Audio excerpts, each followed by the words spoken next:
to the ball, you're not going to get much acceleration that last 2 feet when the club is square. You need to get that acceleration here, and that's where that extra ball speed's coming from. And that's why the shape is what it is. Yeah, there's a reason for it. We like to say it's hard to imagine, but there is.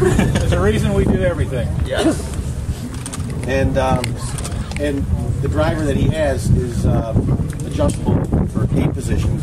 Yeah, it's able to change the face angle plus or minus 2 degrees, the loft plus or minus 2 degrees also. So there's basically a multitude of different golf clubs in each straight fit model. One thing that I discovered with straight fit, I don't adjust it very much. I kind of find a setting and stay with it.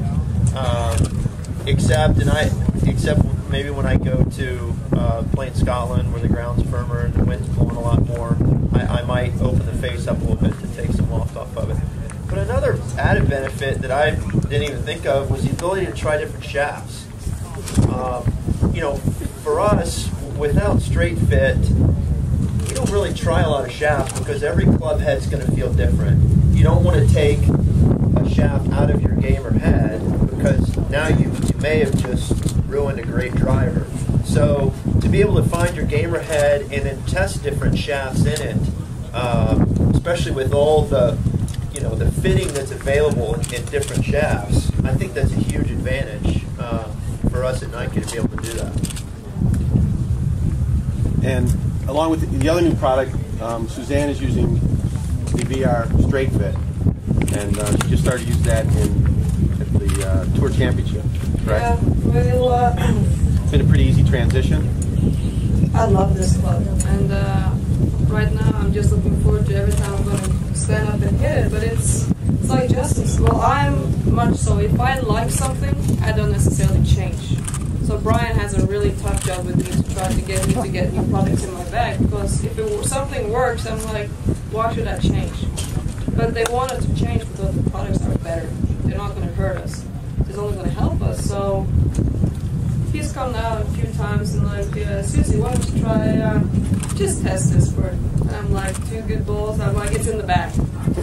And I'm pretty easy to convince if it just gets to that point. So I'm at the Tour Championship, and for years I've been having trouble to hit draws with my driver. I can easily do it with my irons, but it's just been a little bit more of an effort to do it with my driver. And I said, see what you can get. It would be nice if I can get some more yardage shots. So they always say that. So we go out in the Pro-Am.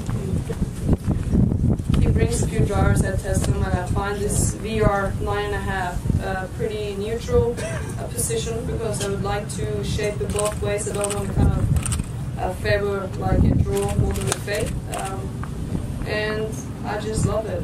It's just one thing too. I mean, you shouldn't hit like 20, 30 shots before you like something. Either you like it from the very beginning, or you try something else. And this is just one of those where they only got better and better. And if they hand us a club, and if you don't hit the first 2 or 3 balls well, if you're warmed up and everything, feel like you're swinging pretty good, if you don't hit those first 2 or 3 well, and you know, when Brian comes out to me, I know he's not gonna waste my time and try to get me something he don't think will help my game. He's changed quite a bit since he's He's not working with the latest speed, so we're a bit more picky. So I just love it. I mean, even now in my off season, I can't wait to hit my driver, and that's nothing's better than standing on the first seat, being confident with the big club. Just a little bit about the technology on the VR and the compression channel. For several years, we've been working vigorously to make faces as uniform and as forgiving as possible, so that the ball comes off as fast as possible and goes as long as possible, no matter where you hit it on the face. But we know that there was one little area of the club down low, and when better players that are coming from the inside usually miss a shot, they're hitting it a little low and toward the heel. So we found a way to make the bottom face of this golf club flex just a little bit more than it would if it had a solid sole on it. So you see this groove that we've cut across the bottom. That's so that this groove can actually compress at the same rate that the ball is compressing on the face, and then rebound. So it's a little bit extra when hit down low and thin. The rest of the face is uniform also, but that's what the compression channel adds to this product. Anybody out there have any questions? Could be regarding product, anything to the players. Fire away. Bueller? No, I didn't go there yet because there's still some other things we can talk about. Okay. Hey, Justin, have you tried the Mach Speed irons? You know, the long iron. I've not tried the Mach Speed irons, but I know a little bit about them. Can I tell you? Sure. Okay. These irons, this iron's about functional distance. The lofts on these irons are this 7-iron. I think my 7-iron loft is be 32 degrees. Is that about? That'd be my standard. I think this is probably a 30-degree 7-iron. But the trajectory is going to be the same. This iron is designed to go higher, and so it's functional distance. You don't lose your trajectory by gaining the distance. You'll maintain your trajectory and gain the distance because of the.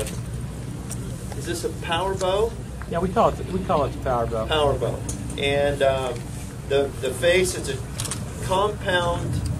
It's a 2-compound club. Is that correct? Yeah, the face is made out of a different material than the back of the club, so that keeps the club fast and light in the front and heavy in the back. Heavy in the back, so that gets the ball going up with a stronger loft.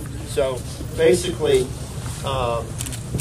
you can take this club and your 7-iron almost becomes a 6-iron, but with a 7-iron height. Remember a few years ago when SQ came out, we discovered a way that when you move the center of gravity back in any golf club by making the breadth larger from front to back, that the ball would go higher. So remember the old persimmon woods when they were hanging big brass weights on the back of those and aluminum weights on the back of persimmon woods? That's so that the weight would move back in the golf club.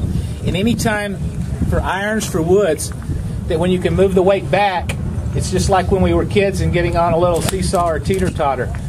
When you move the weight back, the launch angle increases. So we can actually make these clubs stronger so that they come off, then they still come off higher with less spin. So that's more, as Justin described, functional distance.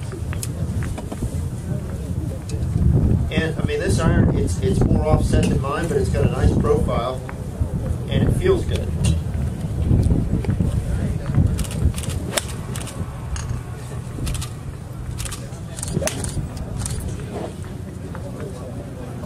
It does go farther.